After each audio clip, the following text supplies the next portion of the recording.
This one worked earlier. It's on.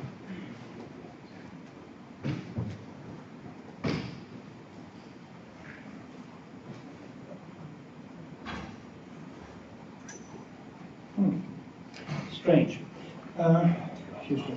So anyway, so I have to apologize to give you so little warning.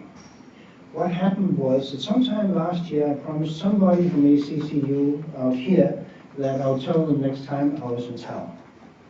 And then I forgot. I'm coming to Alex Fest. Alex did the STL, is the father of the generic programming in C++, had a lot of the influence on concepts that we're getting in GCC next month or the month after. So very important guy, old friend of mine, so I came to that.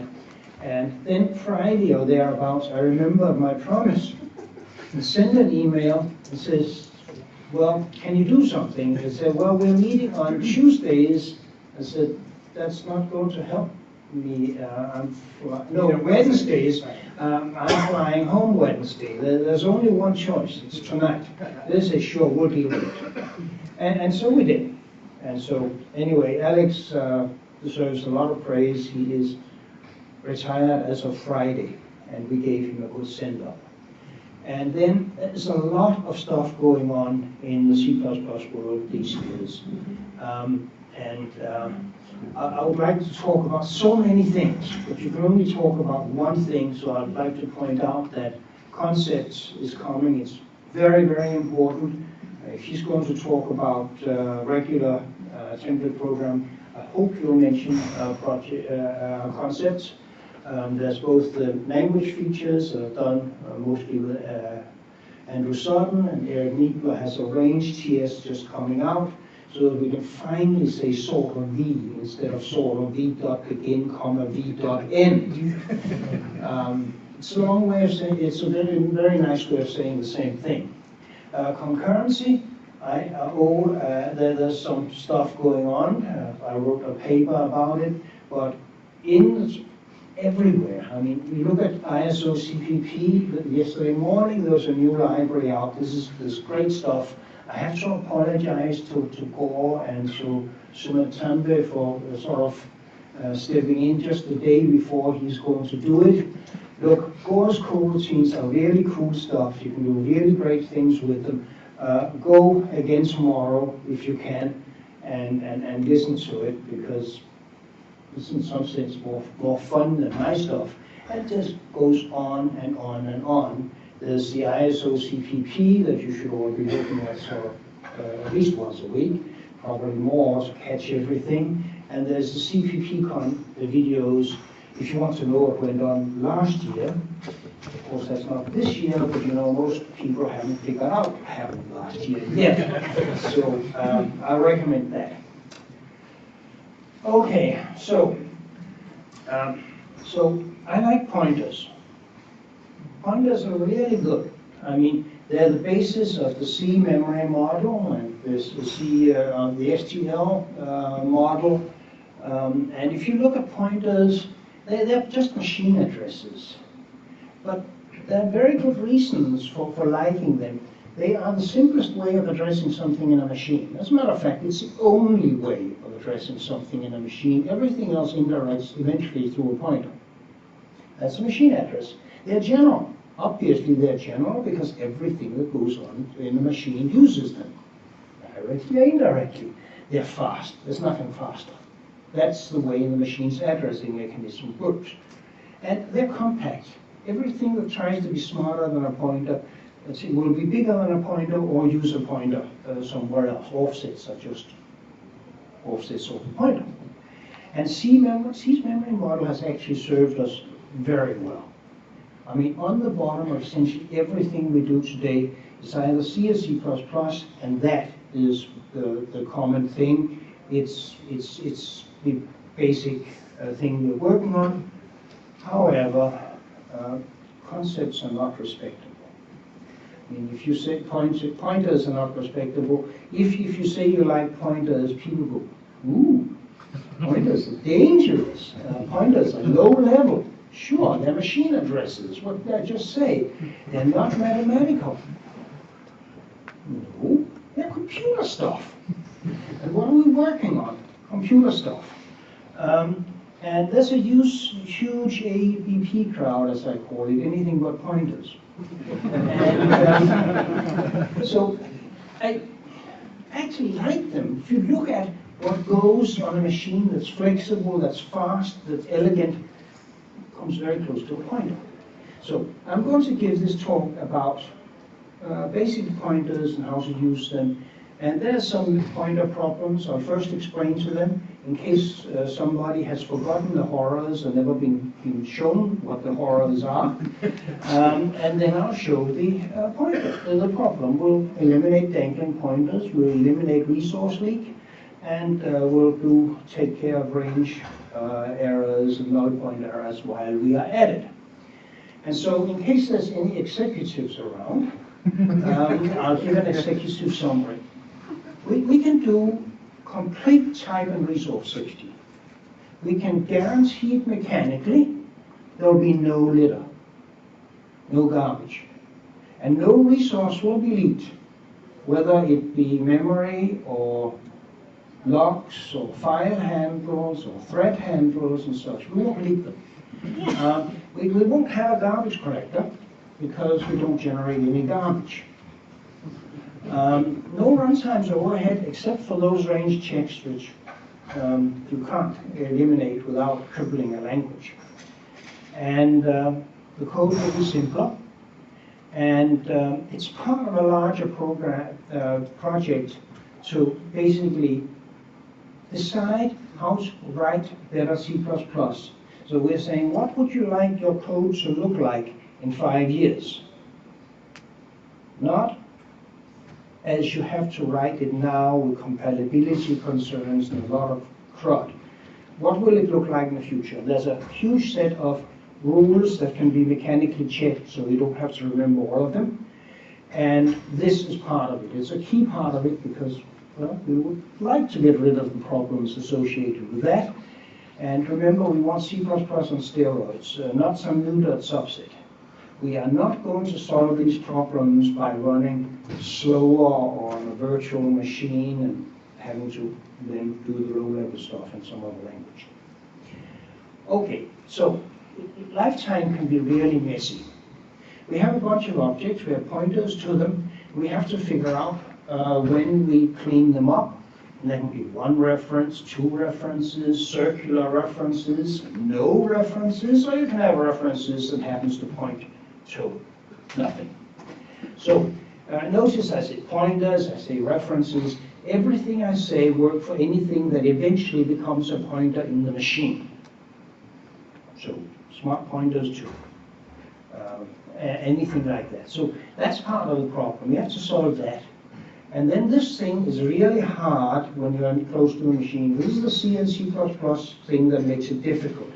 Look, you can point to a static object, you can point to something on a stack, you can point to something on the heap, or something that's a member of another one. And here I've just made a list right through it. This is really hard to deal with. Remember, this one has to be deleted, otherwise you have a leak. And if you delete that one, you crash. And so you have to tell them apart. Furthermore, resource management can be really messy because a lot of the resources just aren't memory. I mean, a garbage collector sort of cleans up stuff and reclaims memory. But, well, that one contained a lock, that one had a map key, that one had a thread ID. We need to deal with non-memory resources also. So that's the problem. And then finally, once you've got a pointer and you try and use it, you find that it better point to something. So here's a good pointer. It points to a beginning of an object, so you can possibly delete it. This one goes into the middle of it. You better not delete it. And this one went out into beyond the end. You have a range error. Don't use it, or you're in deep trouble with your security guys and with the recovery of the bits when you drop them on the floor. oh, this pointer there went out into outer space.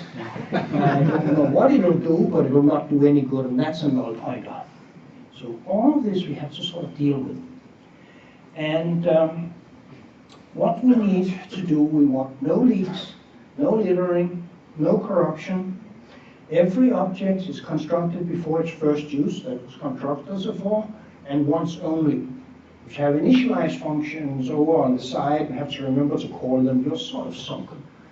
Every fully constructed object should be destroyed. You should put it on a stack or in a number of objects or statically. That'll be taken care of by the machine already. But if you put it out in a tree store, we knew you have to remember to delete it. Oh yeah, never, never, never delete the things that was on the stack because they will be destroyed by themselves. And no access through pointers that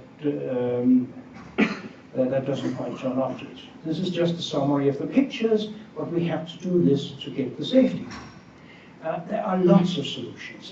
This is not a new problem, right? I mean, most of us were told when we first started programming, or should have been told, that this problem has to be solved. You can ban or restrict pointers, you can have manual memory management. Just remember to delete all the things that should be deleted. It's easy enough in this much code. It's not easy in a real code base. Garbage collectors, they eat up memory, and they don't actually handle non-memory resources unless you add finalizers, and then you are in real trouble.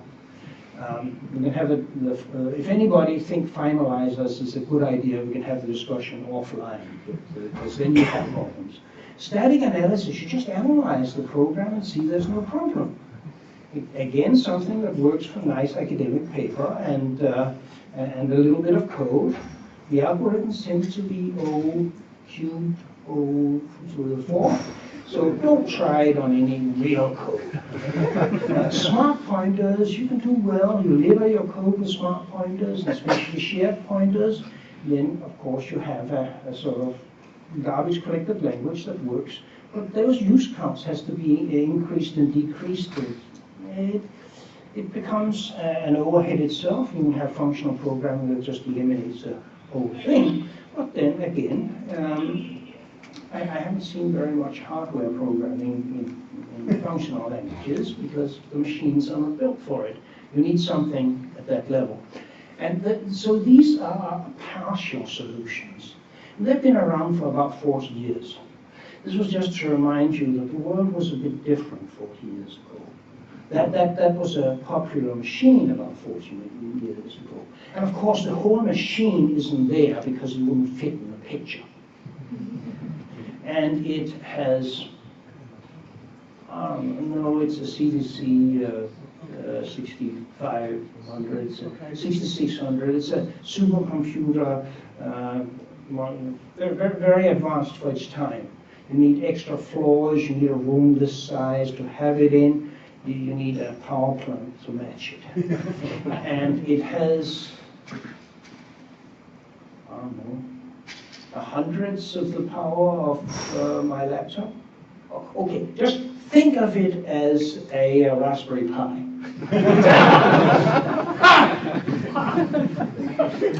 And the world has changed.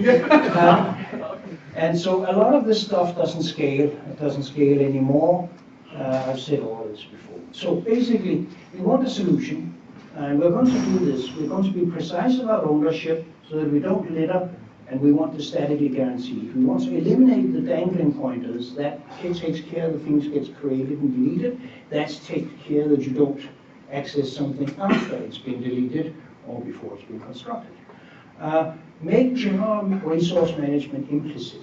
As I said, I firmly believe that if we left us to delete things explicitly, we're going to get it wrong. In both of the ways you can get it wrong. One, don't delete it. Two, delete it twice. I don't know which is worse. So we have to hide all of that. And we have to do all of this can be sort of static. We need some checking. We really don't want your arrays to be fixed size and verify the compile time that you don't fall off the edge. People have tried to build languages like that. There are lots of things they can't do. And there are other problems. We'll deal with that separately. This is why this project is part of a bigger problem.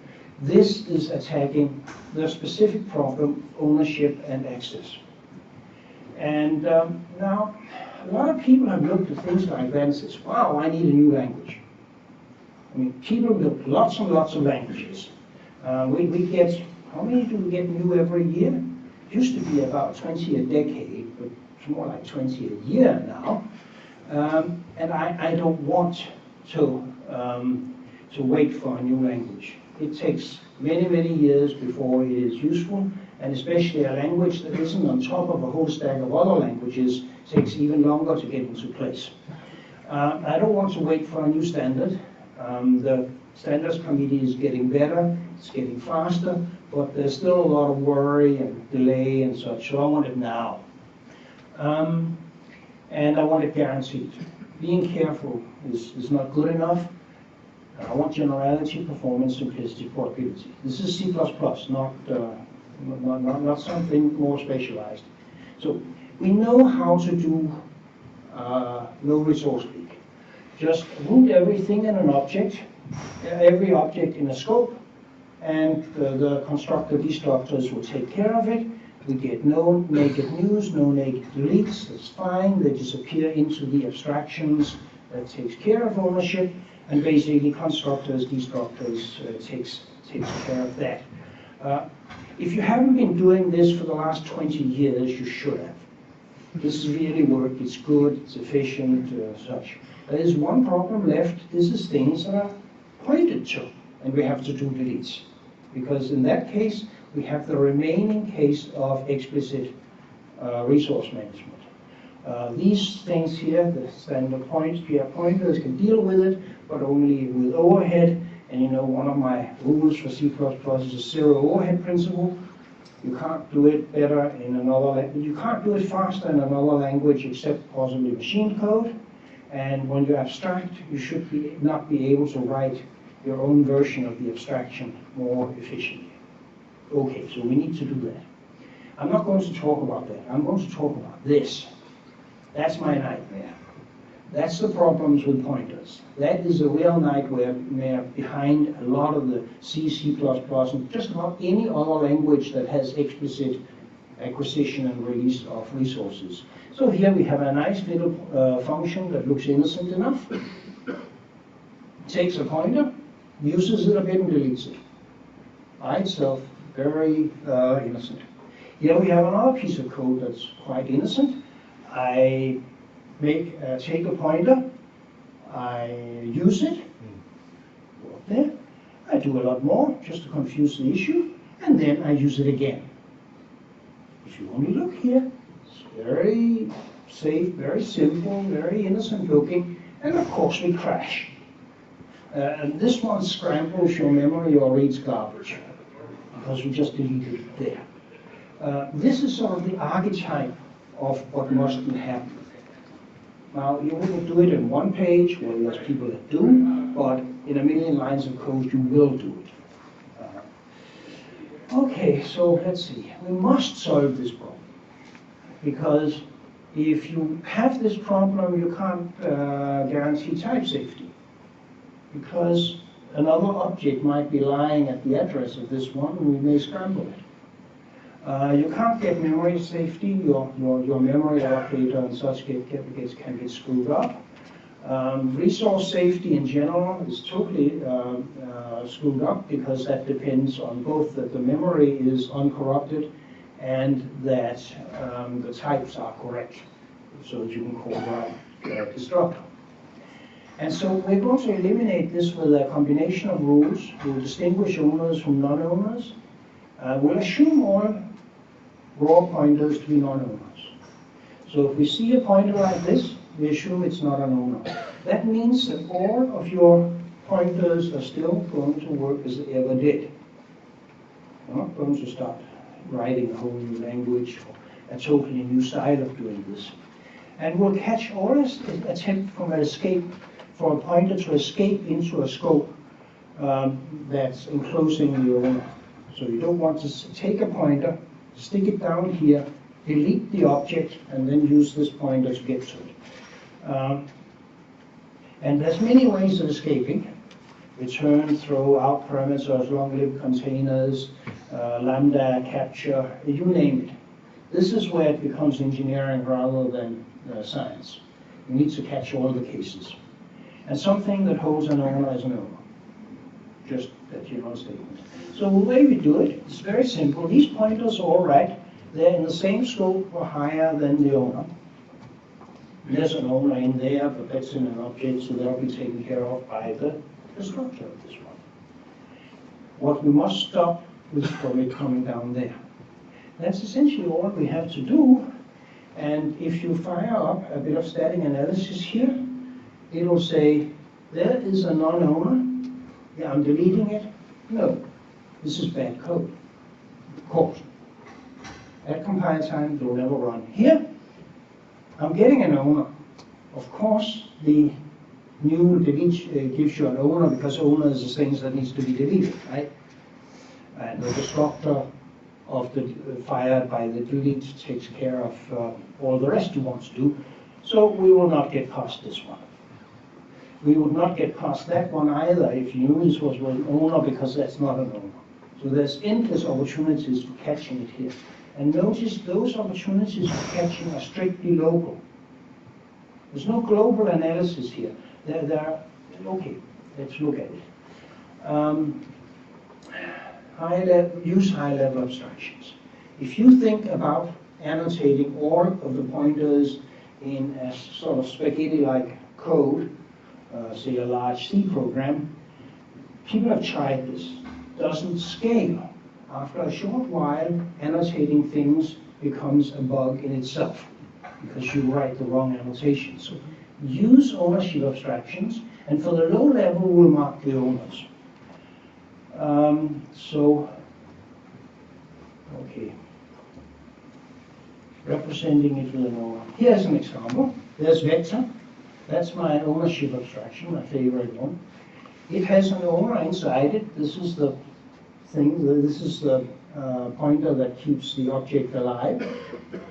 And these are two other pointers that relies on this one being alive and pointing into the right thing. So we can now analyze our ownership abstractions and get them right. And this is just an alias. So the other thing we might have to do is,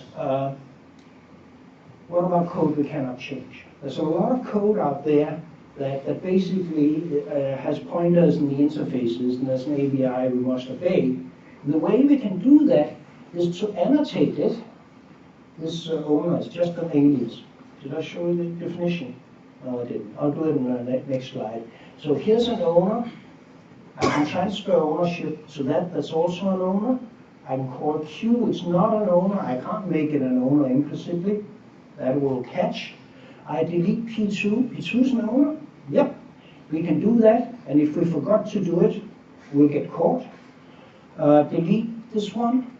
It's not an owner, you don't delete non-owners. So we do that with static analysis. Actually, I first tried to do this by thinking about, wait a minute, this is easy. Just add an ownership bit to a pointer, and then let it happen dynamically. Okay, we just lost all the APIs. We also lost all the performance of having simple machine addresses address things. We got yet another smart pointer, because now you want an ownership pointer, an ownership array pointer, and ownership counterpoint. Well, no, you can't do that. That's complicated. Yes? So a question in this F function here. So P is an owner, and so the intent would be the static analyzer would check the code to see if I did not delete P within F, something is amiss. Yes. Because I didn't transfer my ownership. Okay. That's right. And the same thing for P2. Yes. Okay, so The fundamental model is very simple. There must always be just one owner. If you forget to delete it because the last owner went away, well, you're in error. If I gave it to you, here it is, then it's your job. And the static analyzer will stop you from deleting it. And after I've given it to you, I can't delete it either. If I take a copy of an owner, I actually get an ordinary pointer. There are 2 papers that explains this in greater detail. There is the sort of ideas paper.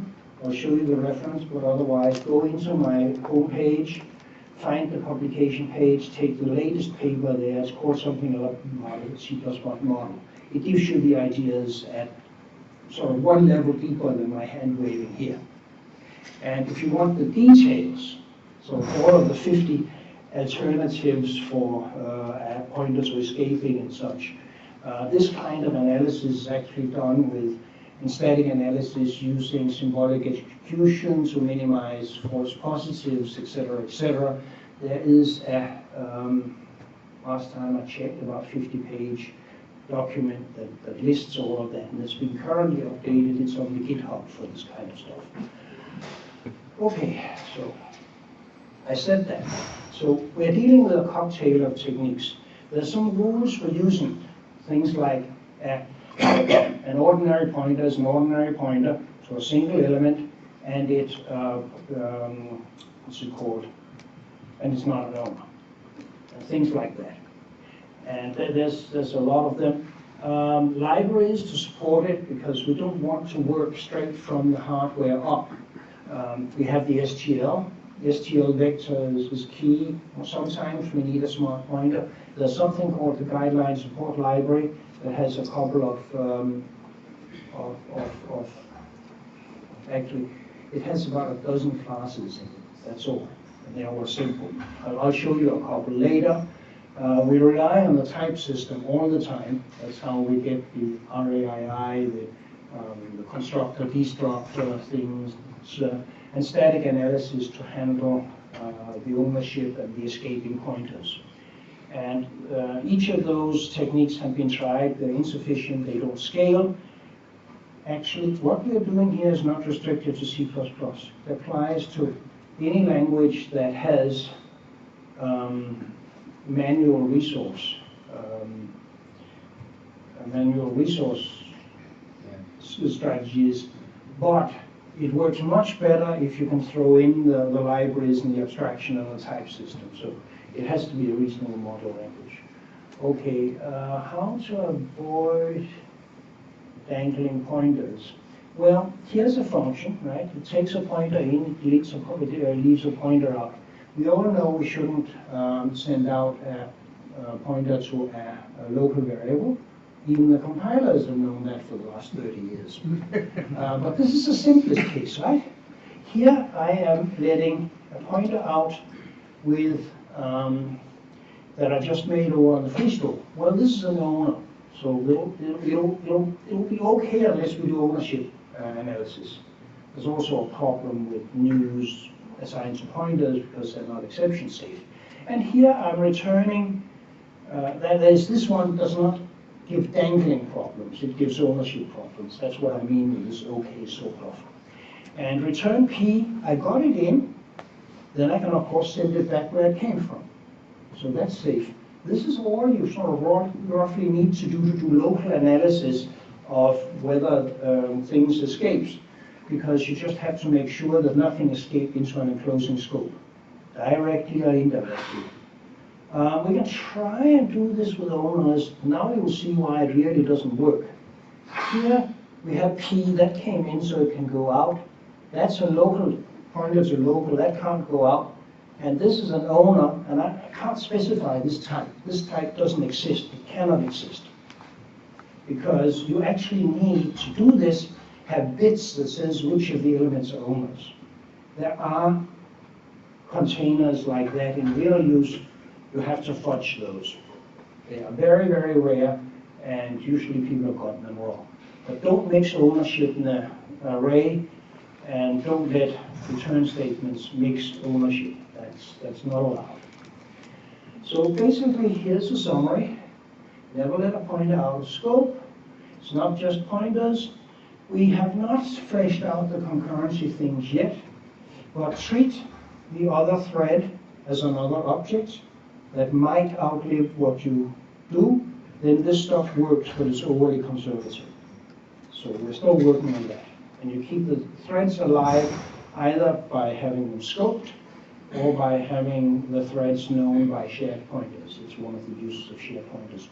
But if you go into the guidelines document, which you can find on GitHub, I'll give you the link later, you can find the rules, and you'll find that these rules for the stack are quite specific.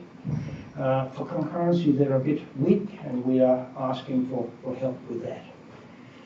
There are other problems, there are other monsters lurking, but they're easier to deal with. They're easier to see. We can see this guy coming, so it's not like my nightmare. He still has bad teeth, you know, but basically there's other ways of making trouble. And there's ways around them that's very well known. Unions, you can use a variant type, cast, just don't use them, they're bad for you. We have a type called span, which is basically a pointer and limit abstraction. A null pointer, we have a null, not null type.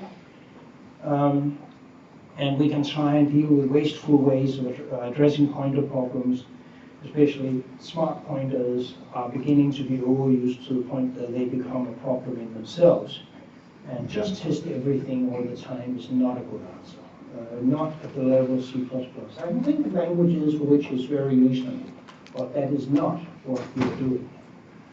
Let's see, this is span. Here's my least favorite interface, key, comma, n. And here I'm doing something. Is this okay?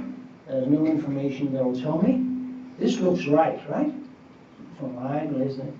But is it okay? Yeah, it's okay if n really is the number of elements in P, but we don't know that. There's nothing in the type system that helps you. And what we can do is we can have a span abstraction. It used to be called an array view, but the standards guy says that's only for reading. And we want control for read and write. Here, is it okay? You can check it. Span holds both the address and the range. And we can use a range loop because, well, the span knows how many elements there are.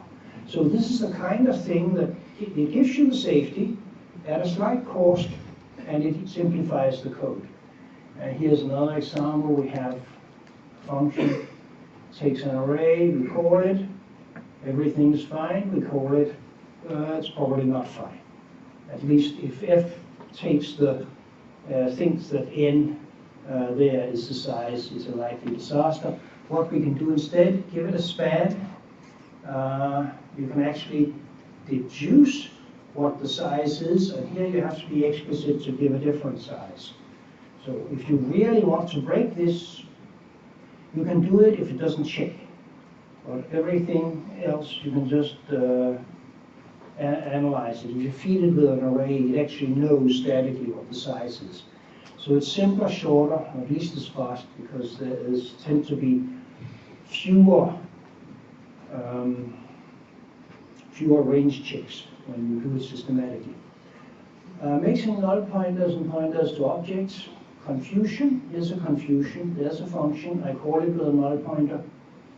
Is that all right? Who knows? Try reading the documentation. Do you trust the documentation? I think this stuff here smells. Here is another one, here's the F, and it tests whether there's a null pointer. Is this necessary? One of the documentation says that you are not supposed to call a null pointer. Should you do it anyway? You may end up testing the same pointer for a null pointer n deep. Not good. And if you get it wrong, you get this. Again, I pointed out this is not just C++.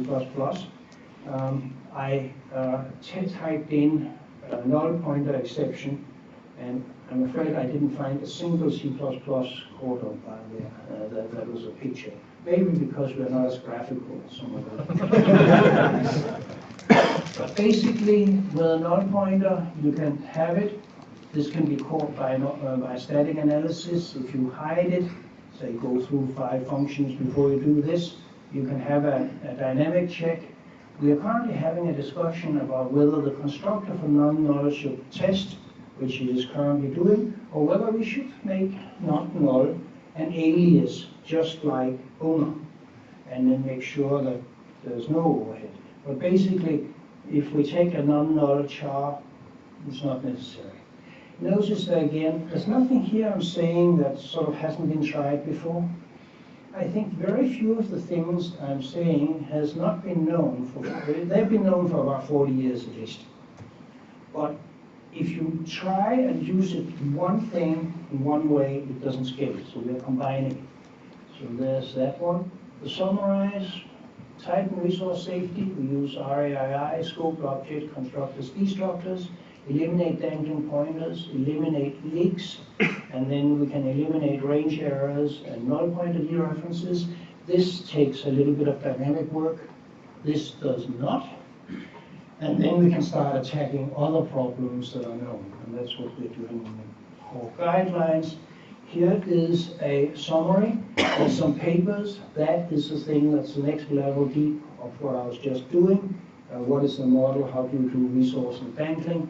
This one here is the currently updated, continuously updated document about the static analysis of how we're doing it. Here's a formal, it's a POPL paper explaining why this kind of thing is saying. Here are the GitHub for the CPP core guidelines. Here is the GitHub for the guideline support library. Static analysis should have been there a month or 2 ago, but it'll come this month or next. Delays, I'm sorry. But I really wanted to play with it instead of just looking at it and seeing other people's results. But it's not quite there yet, it's coming. Microsoft will be first with it because it's joint work with Sutter and Strays mostly, and a few other people at Microsoft. But some of it is beginning to find its way into Client Tidy and such, and we hope to get GCC on board soon. It is not something that you actually need to build into the compiler. I would think for the debug loops, I'll probably want it as a separate thing that I can turn on and off for the static analysis. But it's not a humongous O to the n cubed algorithm. It's a fairly simple local thing. And you can look at videos about the guideline projects over on the CPPCon sites. It's on YouTube, and I think I don't know if they've gotten them all up on A9 yet. Channel 9. Channel 9 is important because it's not blocked by the Chinese government, for instance. Okay, so some people have asked, what's the boat? Well, it's a very fast ship. It's a surprise for anybody who's into O'Brien. Going through some slightly rough seas faster than anything else. And this is what we're trying to do. It's not going to be smooth. It's not going to be simple. Updating old code bases are never simple. And so I didn't promise that all of your problems will disappear tomorrow. But I genuinely think that the problems related to pointers are going to go away fairly rapidly over the next couple of years. We know how to do it. We've done it for real scale programs. The first implementations will be available, I hope, this month or the next. And so I promised I would talk fast, and that then there'll be room for a lot of Q&A. And so we'll have Q&A for as long as it's, you care to, roughly, or they keep us out. And I do suggest that you use a microphone, because this is a very deep room. All come up closer when you want to ask a question. So before we do that, I'll tell you, we do have, the CPPCon videos are now on Channel 9. Good. And that's really nice because you can download them in a variety of formats. You can watch them offline or even just listen to the audio if you want to do that. Before we get into Q&A, I want to thank Synopsys and Leo for hosting tonight. This is a really great size group, and so it was good to have a venue that we can do. So thank you guys very much. Thanks, Synopsis, very much. Can I hear, thank you.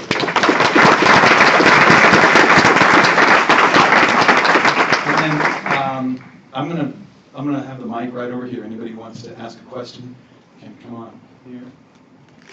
Yeah, it's really easy as well. Oh, what Question else to if say? you can hear it. So when we do wrap this up, for those of you who are interested, we're going to go down to Tide House, and we're going to treat our speaker to dinner there. And anybody who wants to join us and ask questions, we'll be there. So.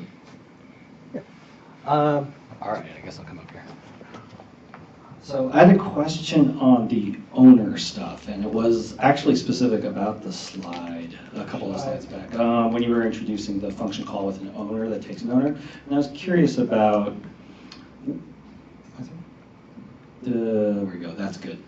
Sort of in that instance, what if I took and created, say, a P3 object that was actually an auto-ref P3 equals P2. And at that point, wouldn't it type deduce to say I'm an owner, and so you have an owner reference to an owner? No, because owner is just an alias that the static analyzer knows. And so then the static analyzer would see. Whatever rules you apply, you'll just get the same type again. There's no owners in what the compiler sees.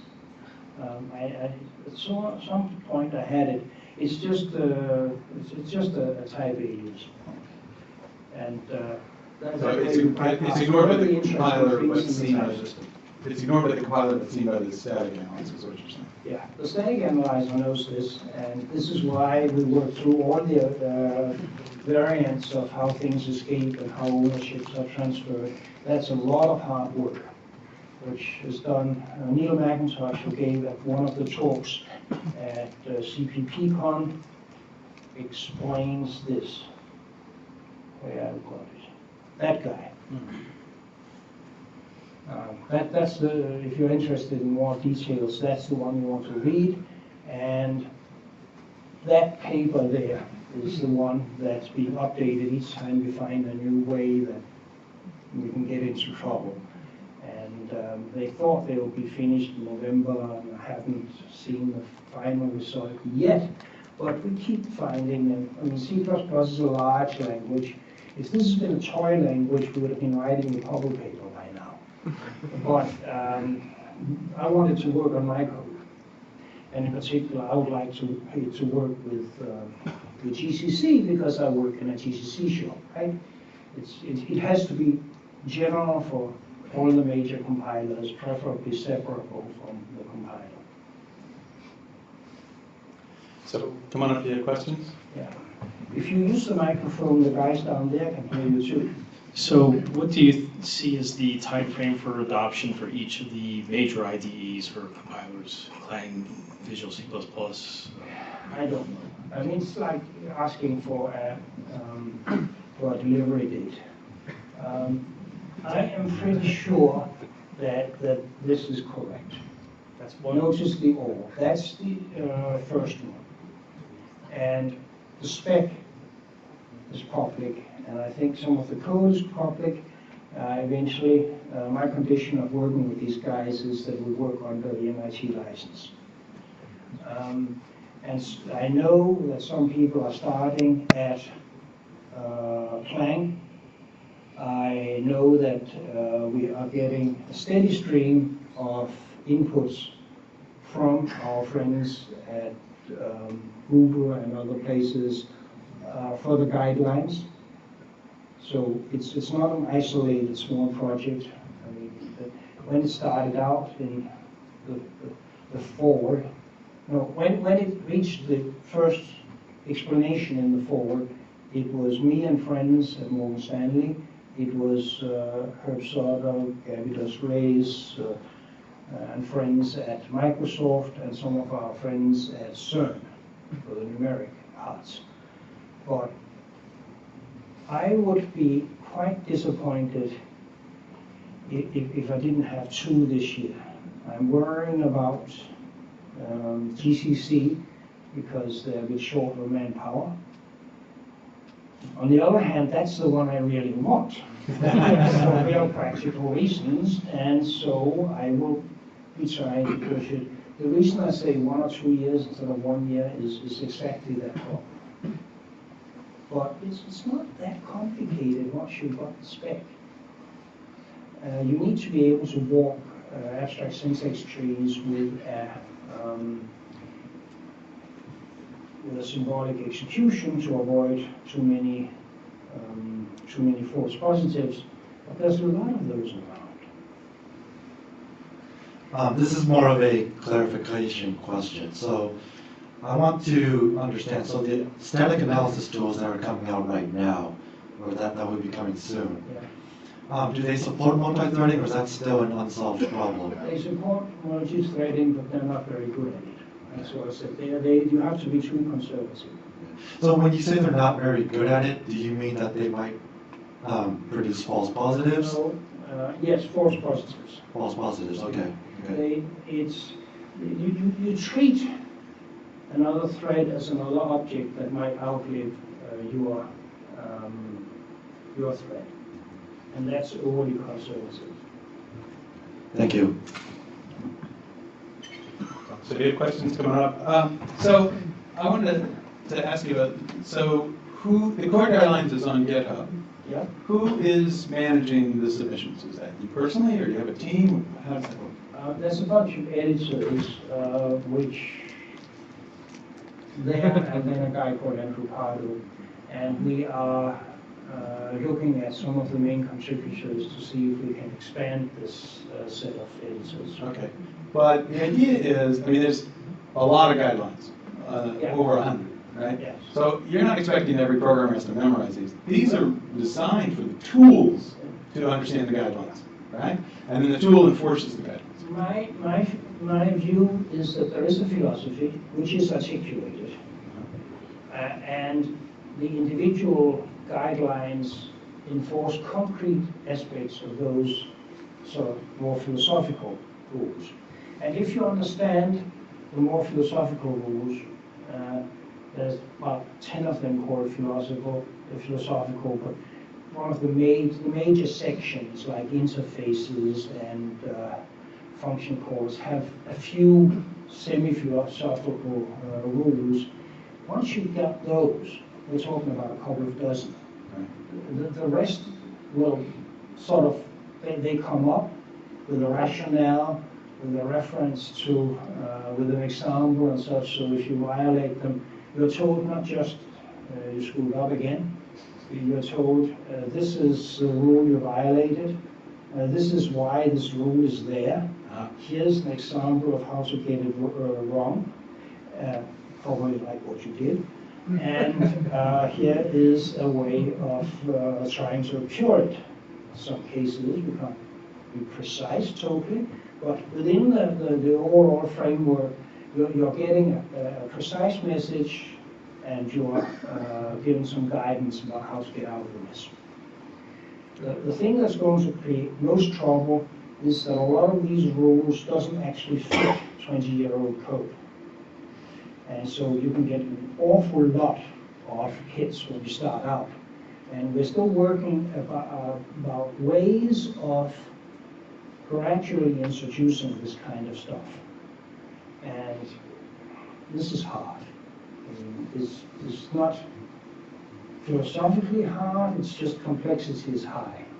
And the number of problems are large and diverse. And we expect people to tell us ideas, this worked, this didn't work, and we can feed that straight in. That's what we hope. Good job. So this may be asking you to speculate wildly, but speaking of old code, you've got some things here that you can just do static analysis and you know that like it may be conservative, but it's definitely correct. And then the stuff that requires runtime support, the non-null, and particularly the span thing, that's one that I don't have personal experience with. And I'm thinking about our code base and thinking that, well, we don't really have many places where we do the bad thing already, so maybe it wouldn't be that bad.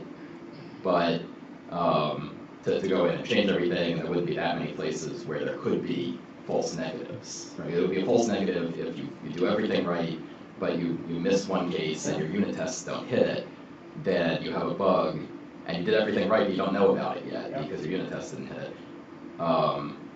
What are your thoughts on, is there something that might happen in the future to make that easier, or what is the actual extent of the problem? Is it not a problem in practice? I mean, that sort of thing. There's a lot of problems in practice. And I want the analysis tools to be improved. And the rules are there. Each rule, by the way, has suggested enforcement. Sometimes this is philosophical, you can't enforce it. And sometimes it is, if this precise thing happens, it's an error.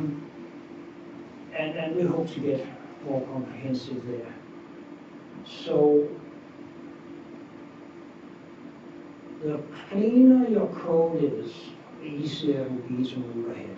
So if you're already writing your code with sort of full RAII, then it should be reasonably easy. If you don't have a lot of really unsafe interfaces, my favorite P(n), which I think is just asking for trouble. If you don't have those, you're doing better. If you're using vector, you're doing better and all of that. And so you go down, and as the programs get more complicated, you have more work to do, but you also have more bugs to find. So we will see what happens there. My dream for a long time actually has been to get not just code analysis, but code transformation. So if you saw the examples, when you saw the examples of P(n) and the equivalent span, if you don't have an API problem, you can actually automatically rewrite your code from P(n) to span. And then you can sort of crank up and down your testing. And so I think the real answer to a lot of the really old code bases lies in program transformation. There's a fair amount of research in that. It hasn't been done at an industrial scale, especially not for C and C++ where it's most needed. But that's where I would like to see it go. Also, by the way, I promised you could do a Q&A. I didn't say you could only ask questions about the talk. I'm sure some of you had questions about other aspects. Would it have been possible if the declaration of ownership is actually implicit and only when you're transferring the ownership then you have to write extra code? That's basically what's happening. But you have to actually do, you have to define the alias for owner. Yes, we have to have somewhere to tell the compiler where ownership is transferred. So, the analysis software knows that what comes out of a new is an owner, except if you, there's some problems, of course, with placement new. All of these details has to be taken care of, but if you have a straight ordinary new, you know you need a straight ordinary delete somewhere. And so you could imagine having no annotations and your code knowing exactly what was right. And maybe it can if your code is not too complicated. And we've been talking about how aggressive should we be in the analysis if you haven't annotated it. But we do know that we need an annotation when things are transferred out of a function scope. Because we cannot take an owner and transfer it to something that hasn't been annotated with an owner. It can't see the new, and therefore it doesn't know that the delete is necessary. If you allow that without annotation, you need a global static analysis, and we're not going there. It's too expensive and too error prone. So it's, the details can get a little bit sticky. It depends on how clever your analysis can be, and we don't want to demand the cleverest analysis on earth. So my question is about lifetime management, not necessarily ownership. So let's say we have two objects, A and B, and they're both owned by object O. Sometimes I get tempted to pass, so A and B are brothers, so to speak. Sometimes I get tempted to pass a pointer from A into B. O still owns both of them, but sometimes I want B to be able to observe A. What do you recommend in cases like this where you have two objects that are more like brothers to each other that need to observe each other, but you need to make sure that the one that's being pointed to stays alive still before. So what would you recommend in when I have that temptation? Yeah, I mean, you have two things here, and they're owners, and you pass an observer over there, just an ordinary pointer, and if the one goes out of scope while the pointer is still over there, the ownership takes care of it. I can't, it's too hot, I can't do it in real time.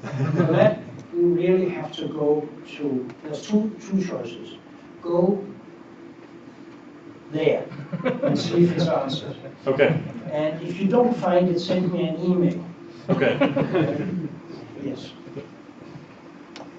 But I think it falls out of the rules, that's what I'm getting a bit slow. That one actually does fall out. What? It does fall out of the rules pretty easily. Thanks. He says it works. I say I think it works. And this comes later. Yes. So obviously, we've seen a lot more happening with machine learning, deep learning, AI, and so forth. There's obviously other languages and platforms that are being used for that. And obviously, Google released TensorFlow recently, that is C++.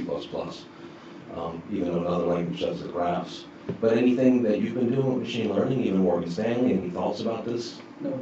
I have never done anything significant in machine learning. My business is sort of shoving bits around and making sure it's fast and reliable and making sure that the code bases are maintainable. I just don't have the domain knowledge. How about with Alex Stepanov's new book? Have you heard about From Mathematics to Generic Programmers? Yeah.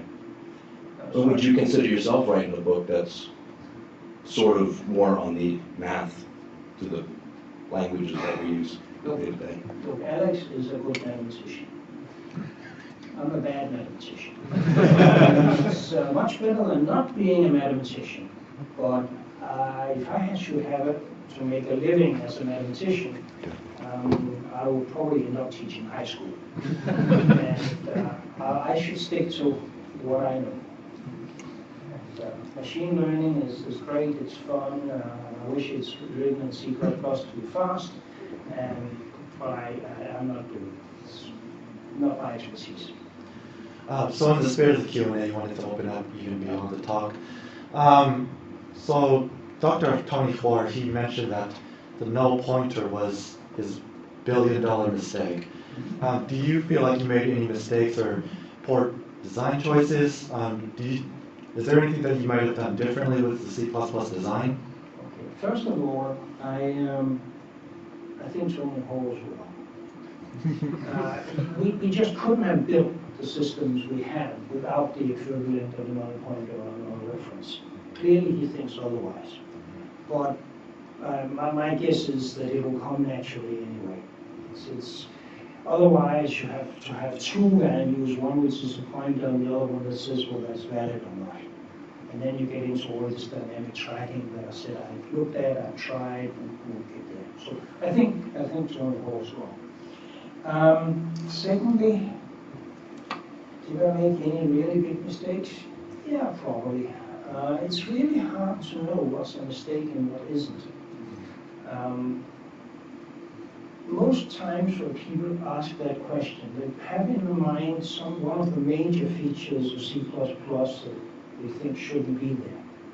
And I can't think of one of the major things that would improve the language by removing it. I cannot think of any major feature that couldn't be improved, that doesn't have small deficiencies and small improvements that we might have been able to do.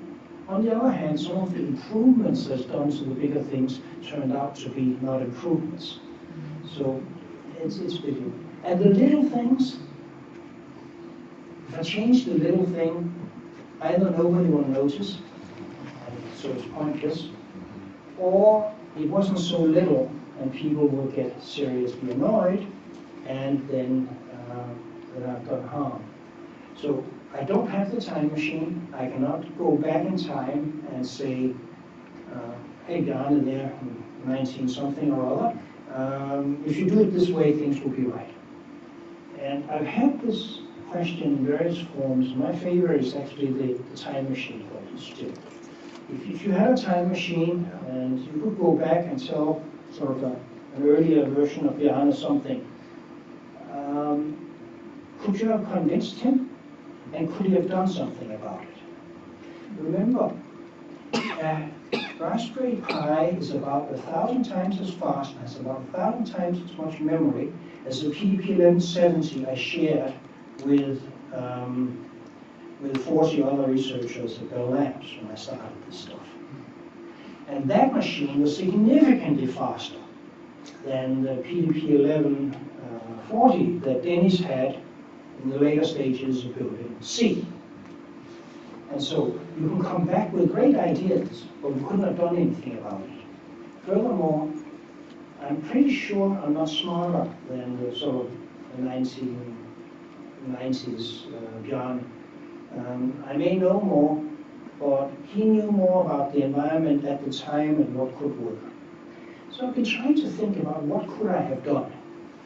And I think if I'd taken the current definition of concepts, as in the concepts TR, and I had an hour on a whiteboard with him, I could have showed him how to make templates simpler. And the reason I believe this is possible is that the basics of concepts are simple. It doesn't have some of the known problems. You can look up in D&E, the first 3 pages, and it's apology for not solving the problem. I knew what was my design criteria. I knew I was doing one of these pick 2 out of 3 designs, and good interfaces fell out. Couldn't do them. Nobody knew how to do all 3. But I think if you came back with that one, you could have convinced me. So when you And say, it could have been implemented because it's simpler than what we implemented. so when you say simpler template programming, do you mean more along the lines of generics, as in Java and C#? No way, no way. I mean templates, but I mean templates with concepts, which means that you can specify the requirements of the template arguments, both types and numbers. And that's what we're getting. GCC ships it, GCC 6.0. It is a TS now, and I hope to see it in 17. If not, very bad things will happen to libraries over the next few years because they'll be hacked as opposed to done properly. So we've got it, and it has no overheads. It has no requirements of introducing base classes or whatever you call it, the equivalent interfaces, protocols, whatever. None of that. It's C++ templates, except that you've got proper type checking up front. You get good error messages. You can overload onion and things like that. Thank you.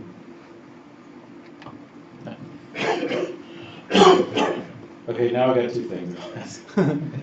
Okay, so the first one is that me and a colleague who couldn't make it, unfortunately, for this, but we were looking through the classes or support stuff for the GSL, and well, owner is a pretty obvious one, but there's another one that's equally obvious, and I'm not sure if it's just something that was decided wasn't as immediate, or if the idea of, so I know that you're recommending the use of the range, or not the range, the span. Span, not span. For passing pointers or array type memory regions. But for, I guess, annotating pointers that were allocated as an array as opposed to as a single instance, it would be very useful in a lot of places to be able to. So the idea would be to have an annotation that you put on P and P comma N that says this points to an array, and there's Right, some implicit exactly. thing that says the Exactly. next argument is the size. Yeah, you could do that. Well, no, it's not to say that the next argument is the size. It's to say that if you try to do an increment operation on this address, it's correct if it's or it's invalid. If you try to delete without doing the array delete, so on and so forth. It just seemed to us that that was an annotation that covered a lot of other cases where things go wrong. It's an annotation that's possible. Is it one that was People considered? have tried it in a variety of languages, and my feeling is that we are now heading onto a slippery slope where we get more and more annotations. Okay. And especially my friends at Microsoft throw up their hands in horror because they have annotation systems that has gone truly grotesque. Familiar with theirs. There are also other languages that started being simpler and elegant, and C and all kinds of things that just loaded with annotations, and just about every pointer had to be annotated in 2 or 3 ways. And the annotations now become a major source of bugs. And so it's possible, but we're not going there just now. Let's see how we can go with a cleaner solution, which is span type. Okay. It's not that we didn't think about it. Currently, there's a lot of discussion about getting a write-only annotation. That is, I can give you a pointer, like a buffer or something, and you can write to it, but you can't read it, probably because I didn't initialize it. The most interesting thing about this is, once upon a time, single classes had two type annotations, read-only and write-only. And to get it into C, the C guys, I had to take away write-only and rename read-only as const. Yeah. So that would be returned to the very early days. But we are very reluctant to add annotations because some of us have been burned badly. The other question is, has there been any progress on solving the impact on the standard library of adding concepts or switching over to concepts? Yes. Look at Eric Niebler's range tiers. Okay. It doesn't take everything. I think random numbers have not been conceptualized, or whatever you call it. The rest have. I was under the impression that with that TS, we're actually looking at basically having to duplicate for backward compatibility, pretty much everything. Yes. Okay. So This is STL2. Okay. And that, we knew that, and we were looking at it, and there was general agreement with sort of the people that are interested in the future of libraries. Says no, we need to take minor breakage to move to the concept-related bugs, that is where concept specifies what is right, and the library can't do it wrong. There's a few of those. There's actually a few other things, like which return types do you have in certain cases and such. And we should take the opportunity when we get the new standard library to fix those. So and the range library does that for the algorithms part that is covering. Okay. Well, that's good to hear. There's a lot going on. So I'm going to ask about something very prosaic that you mentioned very quickly in one of your slides, which is don't use casts. And I've spent hundreds of hours cleaning up large code bases, which had thousands of warnings, just to get rid of just the, and many times my only solution was to cast things. And I'm well aware of the warning, but how can you get around using casts, particularly when you have to call binary interfaces where the types are different? It is. I mean, if you have to break the type system, you have to use casts. And basically, you shouldn't break the type system. And if you have to interact with badly designed interfaces, usually low-level interfaces and such, you can't get around it. Fundamentally, you need casts only when you are doing things like turning integers into pointers, and when you send a pointer out in a big world, and it comes back from a system interface where you have lost the type. But people write bad code. I mean, there's so much code that they try to be truly object-oriented, and then they cast at every level. So the answer is that for modern C++, you should use more templates, which takes care in a safe way of what people otherwise use.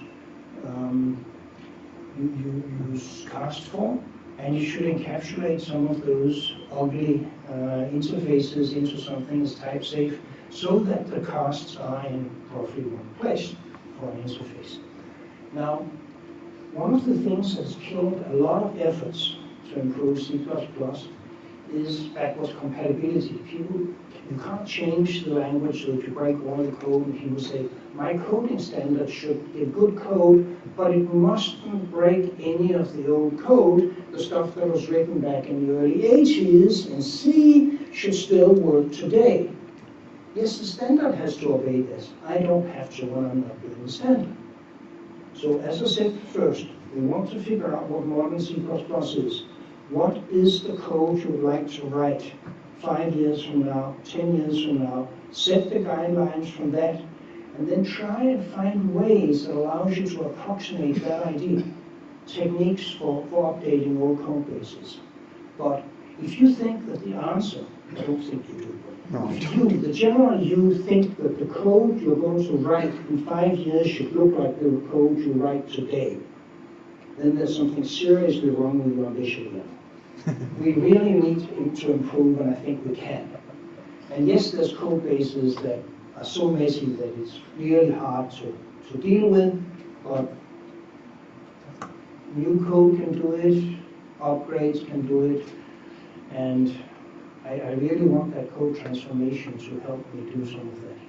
No, I agree with you. It's just that somebody gives you a very real. It's a very, very real problem. Somebody gives you a couple 100,000 lines of code base, and people are willy-nilly assigning unsigns to signs and shorts to longs, and yeah, and if you compile objects, you just put in a little cast, and boom, everything works.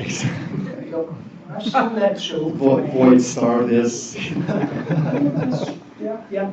No, it's a nightmare. I've done that, but I've certainly seen it. I try very hard not to do that. Yes, me too. I don't. Bad code breeds more bad code.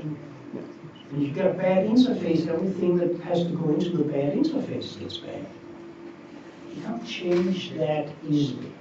No. But we have to work away It from would be really nice, but no, you can't. Here a miracle happens. I have a question. Can we write some virtual machine like Java and compile C++ into the bytecode so that we can write it and compile one time and run everywhere? Sure. Of course, you can't do that in Java. I mean, you can only run in things that are sort of big enough and regular enough and doesn't have any special things. But yes, you can build a C++ virtual machine. However, that's not what C++ is for. C++ is for using a machine. And there might be places where a virtual machine is useful. People have built such things. They have not been particularly successful because then C++ tend to have the portability restrictions of other languages, of the resource requirements of other languages. So if you want one, get somebody to write it or write it, but I'm not particularly interested. You can still do it with LLVM. You can still do things with LLVM because you can target different machines. No, I mean, I believe they still have the runtime available. Yeah, they have. There are dynamic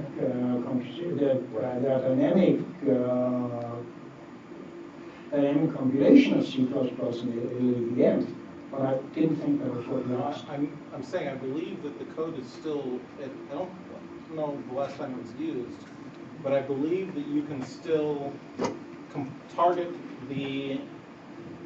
I believe it's still possible for Clang to target the intermediate result intermediate stage and run on any machine that the LLVM runtime interpreter runs on. Okay, I did not know that, so there's an answer for you.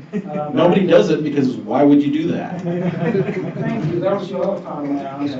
What I do find people are using is something like Clang Concern that does runtime compilation.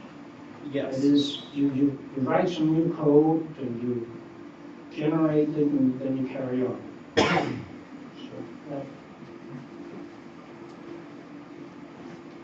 Thank you. okay, about last chance. So let's take a question turn. We're going to wrap up by 8:30. So if you have questions and you can wait, you want to have the last one, and that's how you want to time it. I'll take 8 minutes. So at work, we have something that we call or refer to as the string problem. And it's related to us wanting to use code and libraries and, well, yeah, third-party libraries that use string, std string, to pass data back and forth. But we are, in some sense, restricted due to some real-time constraints on dynamic memory. So we can't, or as far as I could figure out, there's no way to use those libraries because you can't use a custom allocator with std strings or somehow allocate a string completely on the stack or anything like that. Is there a vision or anything like that that you can see where, or maybe I'm just misunderstanding how I can go about solving this problem, but is there any way you can see where C++ could go to allow for these kinds of I don't things? completely understand all the aspects of the string problem because there's many string problems. One of them is that different people have different strings, and you would like to use both that library and they're incompatible. There's also the ones that people want variable length strings, but they want them on the stack, which in general is not possible. In particular, you can do it. But, so it is. I think the closest you get to a solution is what's coming in the standard library, which is the string view,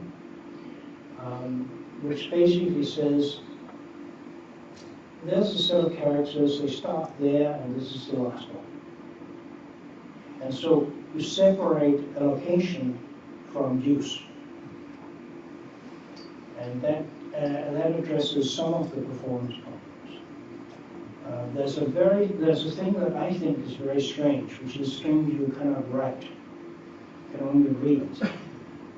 You have to take that up with the library group because I never understood it. But that helps in the sense that if I have a string and I want you to do something with it, I don't pass you the string, I pass you the string view. I still control the allocation, deallocation. Okay. And since I called you, I'm not going to allocate or deallocate, right? Because you have the thread.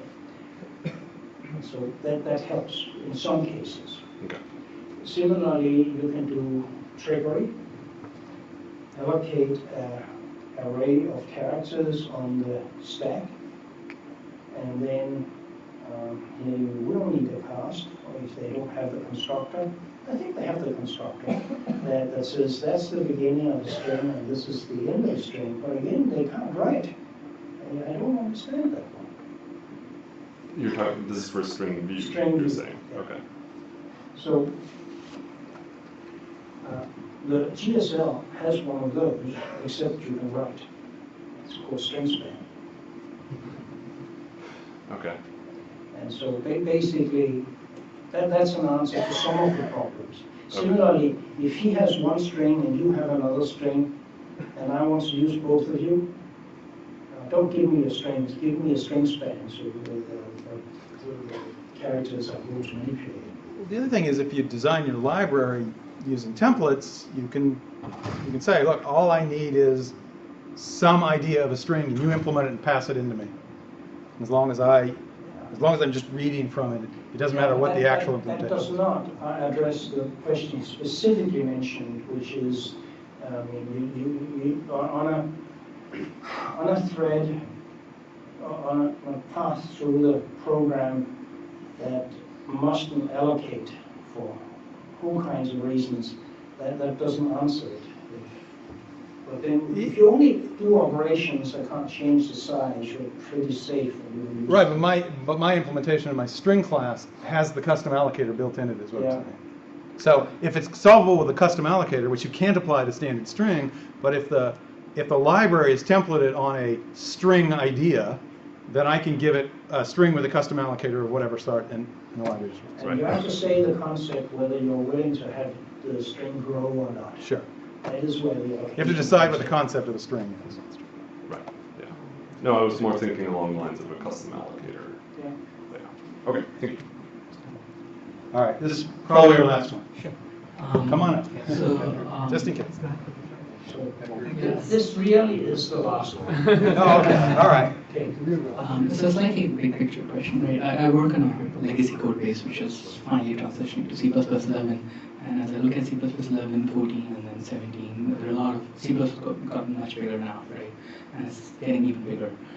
So for me, like an intermediate programmer, what's your advice on what areas should I spend my energy and time on?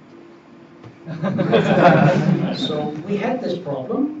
People want to write modern code. People are adopting C++ 11 faster than they adopted the standard in '98. And they don't know what modern C++ is. So this started out in my answer to what would you like your code to look like in 5 years?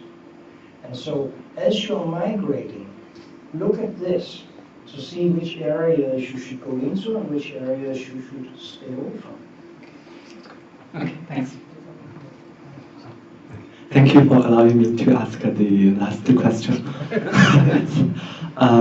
So it's not like those people who think C++ is not the best language. I think it really is.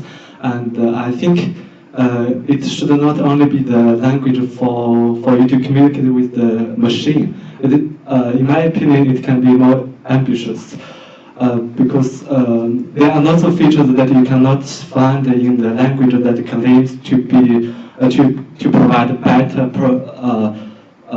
productivity than C++. Things like scoped lock or actually lots of things that boost the productivity cannot be found in other programming languages. So the first question, can C++ be a little bit more ambitious to not only be the language you communicate with the machine, but also the language we increase the use in the general application development. And also, I think they are doing something that is not convenient and not really that great with C++. I can only think of two. One is the header file. So it really hurts the productivity because you have to run the same thing twice. That's a declaration under the implementation, and the other is the templates when it is compiled. It creates lots of class that is basically the same thing because, for example, for vector int and vector short, there are two class generator, right? And that makes the object file very big. So is there any way to improve these two? Yes. We are, yes, that's not the full answer. First of all, I'm trying to get the standards committee to be more ambitious. And we changed the model. Everybody knew it took 10 years to do a standard, and we delivered one in 3 years, and we're going to deliver another one in another 3 years. We're going to get 17. And there's people that are worried about that because you will make mistakes if you move that fast. But you will make mistakes by not going fast too. And my preference is to be more ambitious. I wrote a note about what I thought C++ 17 should be, which you can read. It's somewhere under my name in the WG21 papers, or you can find it by going to my publication page, then the technical report page, and then find it there. Something with C++ 17 in the title. So that's where I think it should be going. That's the full answer. Now, for your specific answer. Bjarne Stroustrup, who was my postdoc and then my colleague for many years, and is now at Microsoft, implemented what was the main designer of something that's called modules. That TS is on its way. There's a reasonable degree of, actually there's a very good degree of agreement about what the core of it should look like. The first experimental version shipped in the most recent Microsoft release. So you can say modules, you can import things and you can export things. It's fairly simple. It's also fairly fast, and it removes the duplication of efforts in the compile phase. So you should get much faster compiles because you're only going to compile what the equivalent of a header wants. By the way, I like headers. I like separating interfaces from implementations, and I want to write it twice. Otherwise, you don't actually can't tell a bug from anything else, and you have to look into the implementation, and that becomes the definition. I dislike languages that can't separate interface from implementation. Then you need better interfaces for templates, which is the concept stuff, which is going to be shipped. When is GCC 6.0 coming? They usually come in sort of March, ±1, right? So something like that. That's where you're going to get the concepts. But you can run it. It's on the trunk already. Try it. That takes care of those interfaces.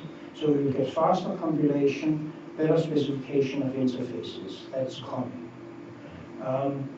What I think we also need to make C++ more popular is simply to simplify some of the clunky syntax in places. There is a phenomenon that I've noticed again and again and again. You have a good idea, and it's fairly simple. And then people go, it's complicated, it's dangerous. We must have a really loud syntax so that you can see if you use it. You mustn't possibly be doing something by mistake or without knowing it. So templates weren't that verbose when I first designed them. But to get them in, you had to add things. And just about any dramatically new feature ended up with a heavy syntax, which people then go and complain about 2 years later. Part of the concept design actually gives you a simpler syntax for writing templates. So if I want to write sort these days, what I'll write is the following: void, sort, open paren, sortable, ref, close paren. That's it. So what you're doing there is you're getting a template that can sort anything that's sortable. That's what you wanted, right? Somewhere else you define what sortable means. Actually, you look it up in the standard. It is a sequence that has a beginning and the end, has random access, I'm fading, and where the element type is there's a compare operation for the links.